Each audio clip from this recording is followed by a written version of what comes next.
அவன் இருந்தான்னா நீங்கள் எந்த நோயும் வராது உங்களுக்கு. அப்படி ஒரு ஆள் விண்ணூர்தி நிலையத்தில் மதுரையில் நான் தனியாக அவன்கிட்ட எப்பவும் சிக்கிறது இல்லை. சுந்தரி கண்ணால் ஒரு செய்தி, அந்த பாட்டை நீங்கள் வரிகள் எடுத்துக்கிட்டு அவர் ஊர் பாசத்தில் புகழ்றாருதா கண்டுக்காதேன்னு சொல்கிறாப்ல. கிராமத்து மண் வாசனையை தாண்டிய கிராமத்து மக்களின் மனதை பேசிய இயக்குனர், நடிகர், நாம் தமிழர் கட்சி தலைவர் திரு சீமான் அவர்களை பேசுமாறு அன்புடன் அழைக்கிறேன்.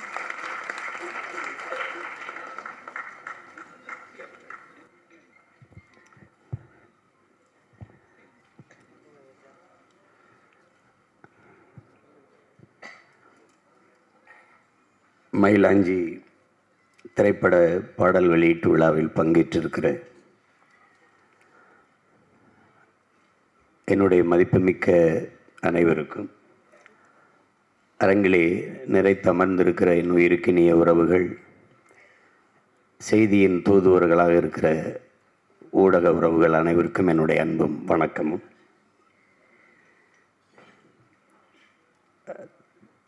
படத்தின் தயாரிப்பாளர் என் அன்பிற்கினிய அர்ஜுனன் அவர்கள்,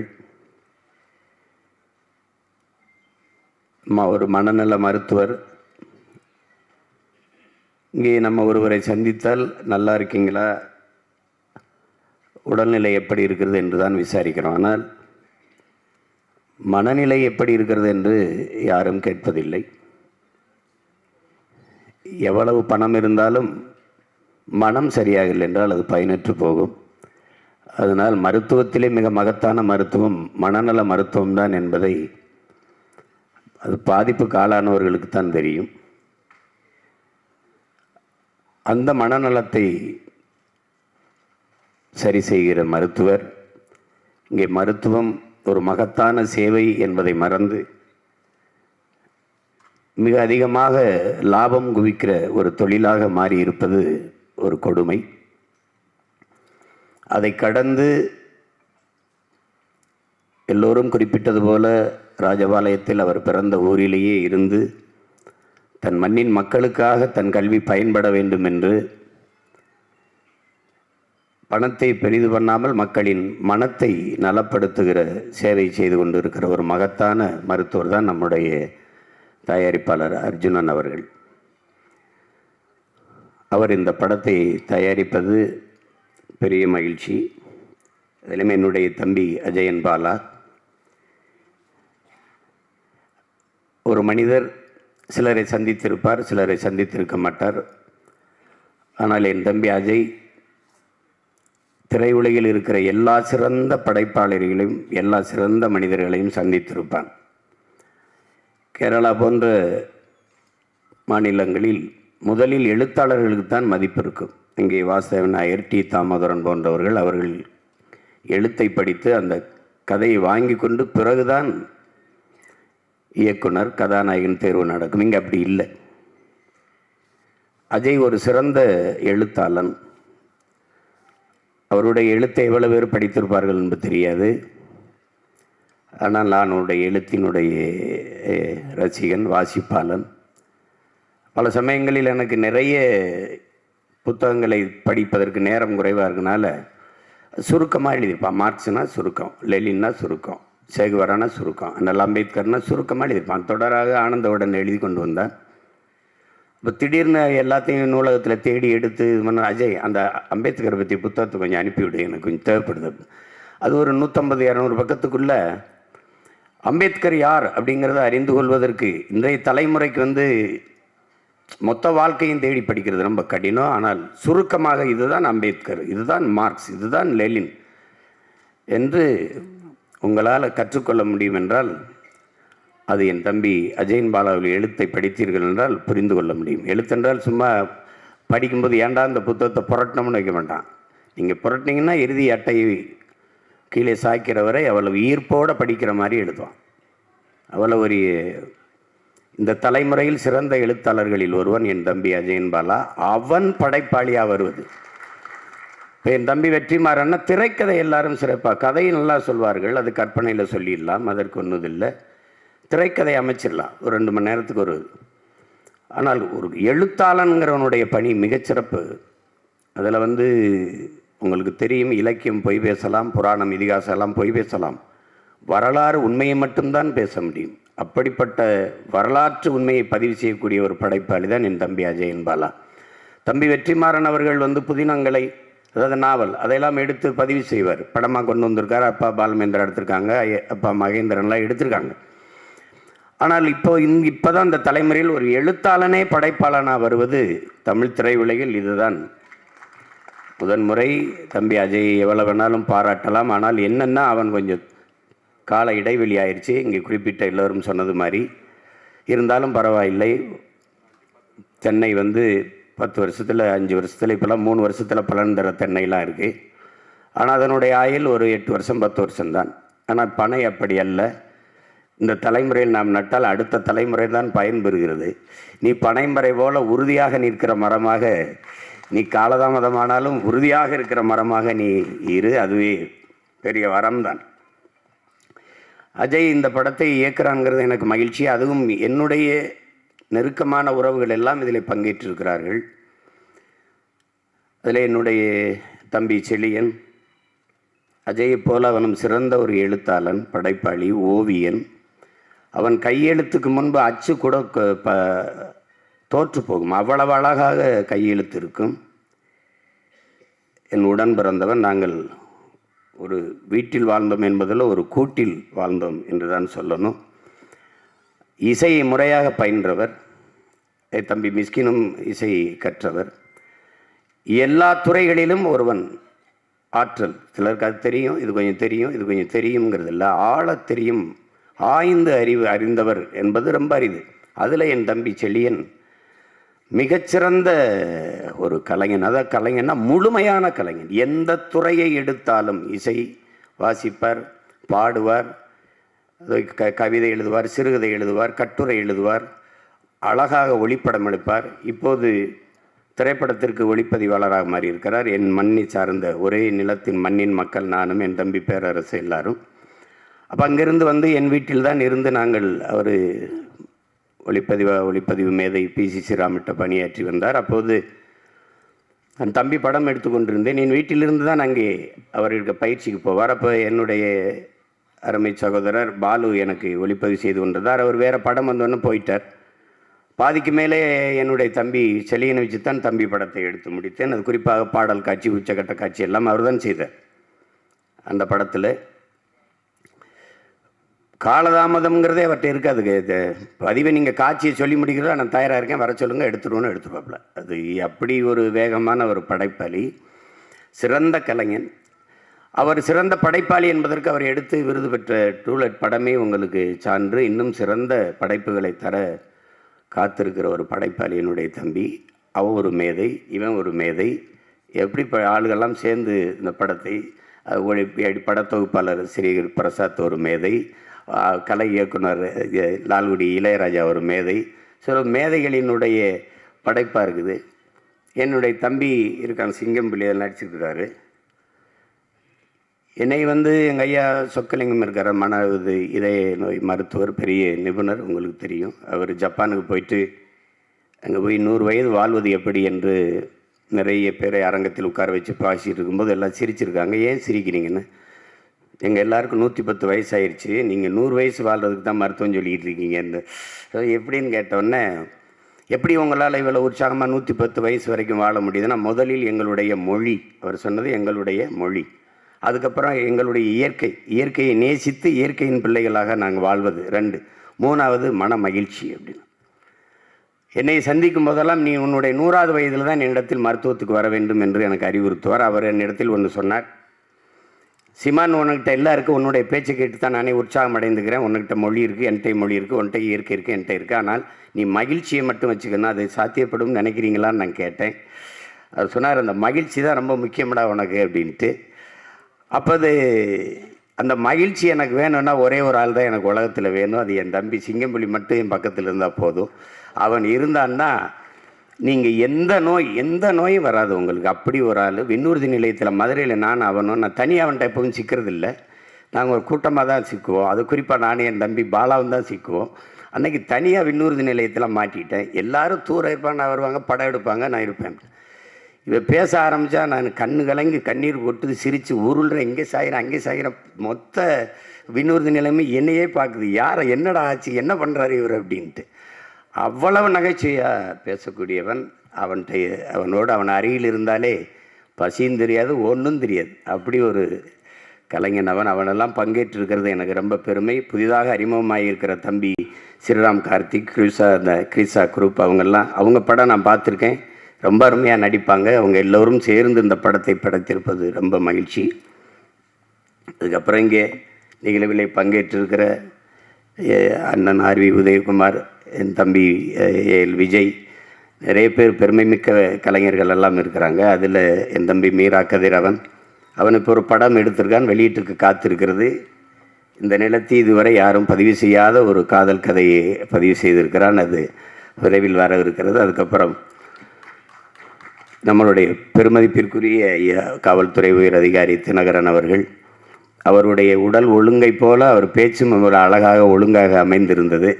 ஏன்னா அவர் சட்டம் ஒழுங்கு இல்லையா, அதனால் எல்லாமே ஒழுங்காக இருக்கணும். இவ்வளவு நேரம் அவருடைய நேரத்தை நம்மோடு செலவிட்டிருப்பது, என்னுடைய நேரத்தை செலவிட விடுங்கள். ஏன்னால் இது என்னுடைய பேரன்பு.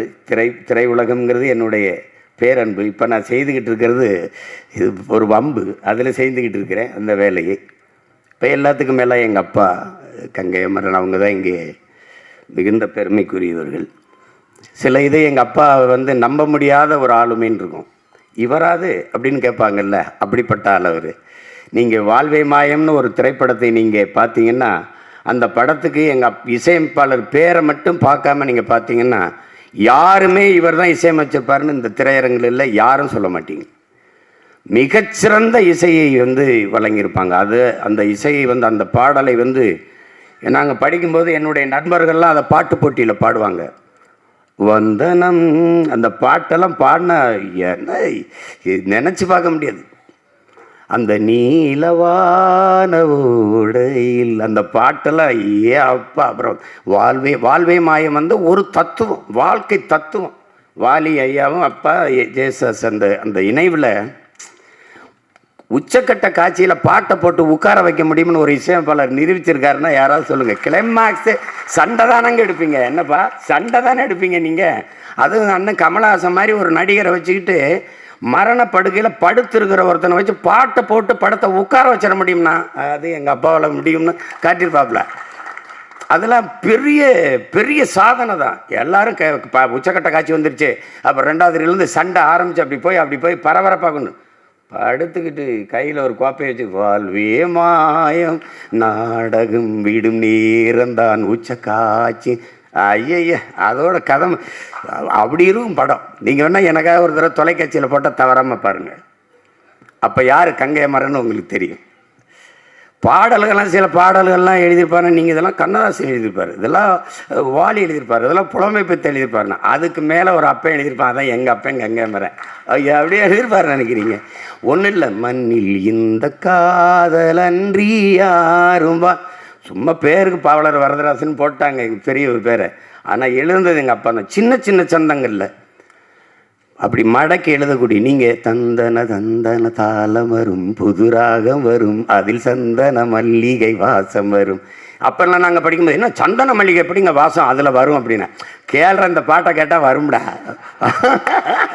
என்னங்கப்பா என்ன நீங்கள் இப்போ அப்போதைக்கு இந்த ஒரு ரசிக்கத்தக்க எல்லாரும் ஈர்க்கத்தக்க பாடல்கள் பாடி இந்த மான் மெல்லிசையும் எழுத முடியும், கவிதைத்தனமாகவும் எழுத முடியும். அந்த பகல் நிலவு படத்தில் பூமாலையே இளந்தோல் சேரவா, நீங்கள் இளையராஜாங்கிற ஒருத்தரை அது அப்புறம் வருவோம், ஒவ்வொருத்தராக பேசி வருவோம். அந்த பாட்டை கேட்டிங்கன்னா அந்த எழுதுனதில் அவ்வளவு கவிதை தனம் இருக்கும். அந்த மாதிரி பாடல்களையெல்லாம் இவர் தான் எழுதியிருப்பாரா அப்படின்னு நினைப்பீங்க நீங்கள். அப்படிப்பட்ட ஒரு படைப்பாளி நீங்கள். கரகாட்டக்காரன், கங்கை அமரனா கரகாட்டக்காரன் படம் என்னென்னமோ நடிகர் நடித்து பார்த்தான். ஒரு வருஷம் ஓடுது ஒரு படம் அப்படின்னா எப்படி பாருங்க. அப்படிப்பட்ட ஒரு படைப்பாளி நம்ம கூட அமர்ந்திருக்கிறாங்கன்னா அது முதல்ல நாங்கள்லாம் பயணங்கள் முடிவதில்லை அதான் நினைக்கிறேன். அதில் வந்து அப்புறம் வாய்ப்பு கேட்டு வர்றது இடத்துல இவர் தான் கங்கை மரன்னு சொல்கிறாங்க. அவர் அந்த மோகனை கூட்டிகிட்டு வந்து அறிமுகப்படுத்துவாங்க. அதில் அப்படி அளப்பெரிய சாதனைகளை செய்த மேதைகள் நம்மோடு சாதாரணமாக உட்கார்ந்துருக்கிறார்கள்ங்கிறதுனாலேயே, அதாவது தாய்ப்பாலும் தண்ணீரும் மலிவாக கிடைக்கிறதுனாலே மனிதன் அதை மதிக்கிறது இல்லை. பூமி தன காலுக்கு கீழே மிதிபடுறதுனாலேயே இந்த மனுஷப்பை அதை மதிக்கிறது இல்லைங்கிற மாதிரி நம்ம பக்கத்து இருக்கையில் உட்கார்ந்துருந்ததுனாலே இந்த மகத்தான கலைஞர்களின் மதிப்பு நமக்கு தெரியறதில்லை. அதுதான் இங்கே இருக்கிற சிக்கல். மாபெரும் மேதைகள் படைப்பாளிகள் நம்மோடு வாழ்ந்துட்டு இருக்காங்க. அதில் ஒருவர் என்னுடைய அப்பா, அது கங்கை மரன் அவர்கள், அண்ணன் ஆர்வி உதயகுமார். அவருடைய படங்கள் எல்லாம் நீங்கள் கிழக்கு வாசல், பொன்னுமணி, சின்ன கவுண்டரு, எஜமான் படங்கள்லாம் பார்த்தா திரையில் ஒரு கவிதை தான். திரையில் ஒரு கவிதை. அதில் வந்து பொன்னுமணியில் அன்பை சுமந்து சுமந்து மொத்த படத்தையும் அந்த ரெண்டு நிமிஷம் பாடலில் கொண்டு வந்திருப்பாங்க. அப்பா இளையராஜாவும் அண்ணன் ஆர்வி உதயகுமாரும் அவ்வளோ பெரிய படைப்பாளிகள். என் தம்பி பேரரசுலாம் வணிகத்தை குவிச்சு கொடுத்த ஒரு படைப்பாளி. எல்லா மேதைகளும் இங்கே இருக்கிறாங்க. இப்போ இந்த விழாவிலே எனக்கு மகிழ்ச்சியும் நெகிழ்ச்சியுமாக இருக்கிற ஒரு பெரியது என்னுடைய தாய். ரொம்ப நாளாக நானும் என்னுடைய கையிலும் எங்கள் அம்மாவை தேடிக்கிட்டு இருக்கோம். அவங்களுக்கு பொங்கலுக்கு எடுத்த புடவை இன்னும் அப்படியே இருக்குது. அம்மாவை காணாமனு எந்த பயல்கிட்ட கேட்டாலும் அம்மா அங்கே இருக்காங்க. இதெல்லாம் இந்த பயலுக்கு தெரிஞ்சிருக்கு, இவன் சொல்லவே இல்லை. இன்றைக்கி வந்து எங்கள் அம்மாவை இந்த விழாவில் தேடி கண்டுபிடிச்சி எனக்கு கொடுத்த இந்த நிகழ்ச்சியாளர்கள், குறிப்பாக அஜய்க்கு என்னுடைய அன்பும் நன்றியும். என்னுடைய தாய் அகிலா, என்னுடைய அப்பா பாலுமகேந்திராவை சொல்லணும்னா உலகம் எவ்வளவுனாலும் புகழும். நானும் என் தலைவனும் தமிழீழ மண்ணில் பேசி கொண்டிருக்கும்போது திரைத்துறை பற்றிய பேச்சு வந்தது.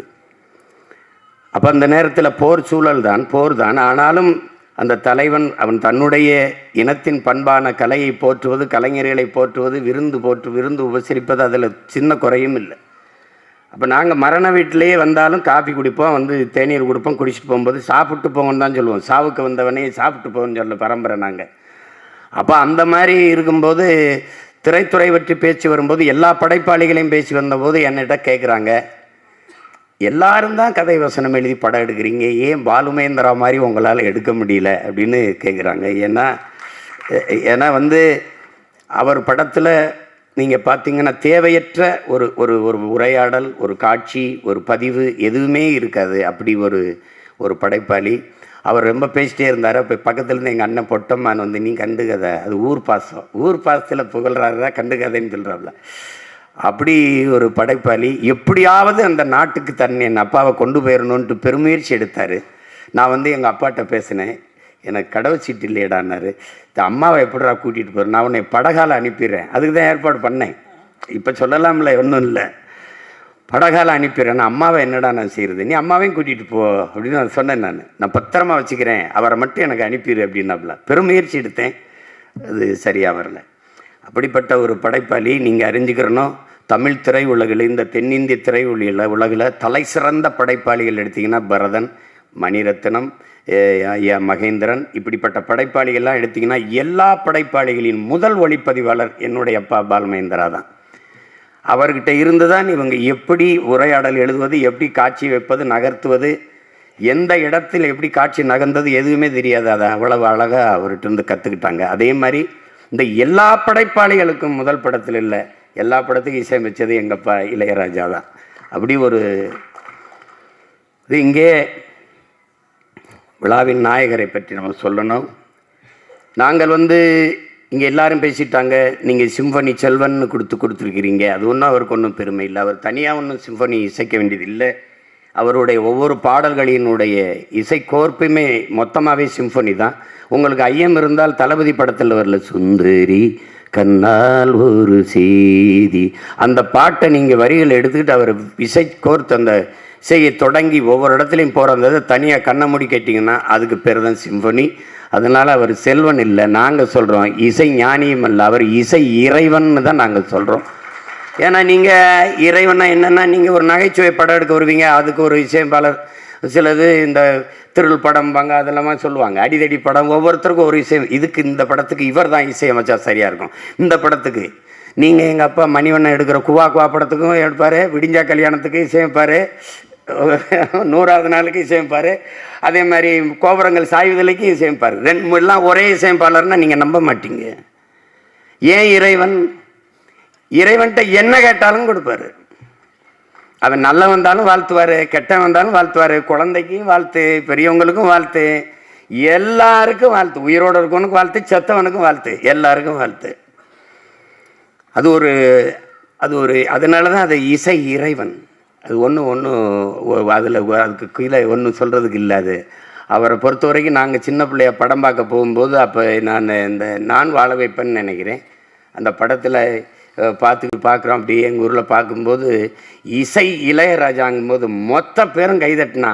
அன்னைக்கு தான் பார்த்தேன், கதாநாயகனுக்கு விழாத கைதட்டு ஒரு இசையமைப்பாளர் பேருக்கு விழுகுதுன்னா, அந்த மாதிரி ஒரு பெயர் இசையமைப்பாளர் பேர் போடும்போது தமிழ் திரையுலகில் கரவொளி எழுந்ததென்றால் அது இந்த நாட்டில் வரலாறு. இளையராஜா என்கிற ஒரு இசை மேதைக்கு தான் அது விழுந்திருக்கு. இளையராஜான்னு பேர் போட்டால் கைதட்டினான். அதான் எங்கள் அண்ணன் அருவிதகுமார் சொன்னால், ஒரு பேரை போட்டால் வியாபாரம் ஆயிரும். எடுத்தோடனே கதாநாயகன் பேரை தான் போடுவாங்க. ஆனால் இளையராஜாவின் இசையில்னு போடப்பட்டது அவர் வருகைக்கு பிறகுதான். அதை நான் உணர்ந்த தருணங்கள் நிறைய இருக்குது. அதை நிறைய பேசியிருக்கேன், நேர குறைவாக இருக்குது. ஆனால் ஒன்று சொல்லணும்னு நினைக்கிறேன். எங்கள் அப்பா, என்னுடைய அன்பு தம்பி மு. களஞ்சியம் அவர்கள் இயக்கி எடுத்த படம் பூமணின்னு ஒரு படம். அந்த படம் கோயம்பேடு ரோகிணியில் திரையிட்டு இருந்தாங்க. நான் அப்போ கட்சிலாம் ஆரம்பிக்கல, அப்போ திரைத்துறையில் தான் இருக்கும். நாங்கள்லாம் போய் நண்பர்களோடு உட்காந்து பார்த்துக்கிட்டு இருந்தோம். பார்த்துட்டு இருக்கும்போது படம் ஓடுது. அதில் அண்ணன் முரளி, எங்கள் அப்பா மணிவண்ணன் இதெல்லாம் நடிச்சிருந்தாங்க, தேவையானிலாம் நடிச்சிருந்தாங்க. ஒளிப்பதிவுலாம் நல்லா இருந்தது. அப்போ படம் வரும்போது படம் போயிட்டுருக்கு, காட்சியெல்லாம் போயிட்டுருக்கு. அதில் முரளி அண்ணன் தேவையானியை திருமணம் செஞ்சுட்டு ஒரு இதில் அவங்களுக்குள்ள சின்ன பிரச்சனை. அப்போ வண்டியில் கூட்டிகிட்டு வர்ற மாதிரி, வண்டியில் காட்சி பதிவாகிறது எப்படி இருக்குது அப்படின்னா, பெரிய ஆடம்பரமான பின்புல மாற்றங்கள் இல்லை, நடன அசைவுகள் இல்லை, ஒன்றும் இல்லை. வண்டி ஒரு வண்டியில் உட்கார வச்சுட்டு கதாநாயகி உட்கார வச்சுட்டு கதாநாயகன் பாட்டு பாடிட்டு வர்றாரு, அவ்வளோதான். அந்த பாட்டு வித அழகான மாடத்திலே வந்த கிளி இரண்டு அதிலாலோலம் பாடி வரும் சொந்த கிளி ஒன்று காத்திருந்த சின்ன கிளி காயம்பட்டு கத்துதடி, நேத்து வந்த வண்ண கிளி நெஞ்ச கொத்துதடி, தத்தளி அடிமானே தத்தளிக்கும் ஒத்த கிளி தாவுதடி வெட்டு கிளி, நிழல் தேடும் கிளி இங்கே நிஜம் காணுமா, எம்பாட்டு நெஞ்சி நிற்கும் தாலாட்டு, எம்பாட்டு நெஞ்சி நிற்கும் பூங்காற்று, தாலாட்டு தாவி வரும் தேனூற்று, ஓம் பொழுது போகணும் எனக்கோ பொழப்ப பார்க்கணும், ஓம் பொழுது போகணும் எனக்கோ பொழப்ப பார்க்கணும், அடிமானே இது நெஞ்ச துவைக்கிற ராகம் இது. அது என்ன சொல்றார் அந்த ராகத்தில், நெஞ்ச துவைக்கிற ராகம் இது, நெஞ்சத்துள் வைக்கிற ராகம் இது. அது நெஞ்ச துவைக்கவும் செய்யும், நெஞ்சுக்குள்ள வைக்கிற ராகம் இது. நீங்கள் நம்ப மாட்டீங்க, அந்த பாட்டு ஒன்றுமில்ல, அந்த வண்டி இங்கிட்டும் போகுது, பாட்டை முடித்து நிறுத்தின உடனே மொத்த திரையரங்க இருந்துச்சு. இன்னும் ஒரு முறை போடுறா, ஒன்ஸ் மோர் நான் பாருங்க. அன்னைக்கு தான் இருந்துச்சு இசையின் ஆக்கிரமிப்பு, இசையின் ஈர்ப்பு. ஏன்னா அவன் சொல்கிறான், இசையால் அடைய முடியாத இன்பமும் இல்லை, இசையால் துடைக்க முடியாத துன்பமும் இல்லைங்கிறான். எல்லா நோய்க்கும் ஒரு அருமருந்து இருக்குதுன்னா அது இசை தான். அந்த மருந்தை இந்த மண்ணுக்கு தந்த மகத்தான மருத்துவம் தான் எங்கள் அப்பா இளையராஜா.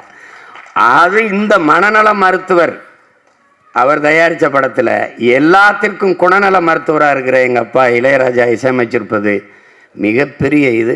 சிறந்த படைப்பாளிகள். குறிப்பாக என் தம்பி செலியனின் ஒளிப்பதிவு, அது இன்னொரு தடவை பாலுமேந்திரா அப்பா போய் ஊட்டிய படம் எடுத்த மாதிரியே நான் உணர்ந்தேன். அவ்வளவு சிறப்பாக வந்திருக்குது.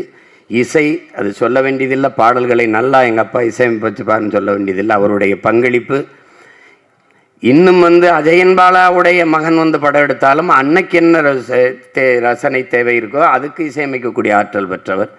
அப்படிப்பட்ட மேதைகளெல்லாம் இணைந்து இந்த படத்தில் பங்காற்றியிருப்பது எனக்கு பெரிய மனநிறைவு தருது, நம்பிக்கை தருது. படம் மிகச்சிறந்த வெற்றியடையும். என்னுடைய உள்ளன்பு நிறைந்த வாழ்த்துக்கள். இங்கே பங்கேற்றிருக்கிற எல்லோருக்கும் என்னுடைய அன்பும் வாழ்த்துக்களும், பங்கேற்று பேசி சென்ற என்னுடைய தம்பி மிஸ்கின் அவர்களுக்கும் என்னுடைய அன்பும் வாழ்த்துக்களும், இந்த படத்திலே பங்கேற்று உழைத்த பெயர் சொல்லப்படாத என்னுடைய அத்தனை கலைஞர்களுக்கும் என்னுடைய அன்பும், குறிப்பாக மக்கள் தொடர்பாளர் ஆருயிர் இளவல் நிகில் முருகன் அவர்களுக்கு என்னுடைய அன்பும் வணக்கமும் வாழ்த்துக்களும், தம்பி முனிஸ்காந்த் அவர்களுக்கும் என்னுடைய அன்பும் வணக்கமும். இவ்வளவு நேரம் பொறுமையாக இந்த பாடல் வெளியீட்டு விழாவில் பங்கேற்று சிறப்பித்த என் உயிருக்கு மேலான என் உறவுகள் உங்கள் அனைவருக்கும் என்னுடைய அன்பும் வணக்கமும். பொறுத்து கொண்டு திரையரங்கில் அனுமதி தந்த கமலா திரையரங்க உரிமையாளர்களுக்கும் என்னுடைய அன்பும் நன்றியும். வணக்கம்.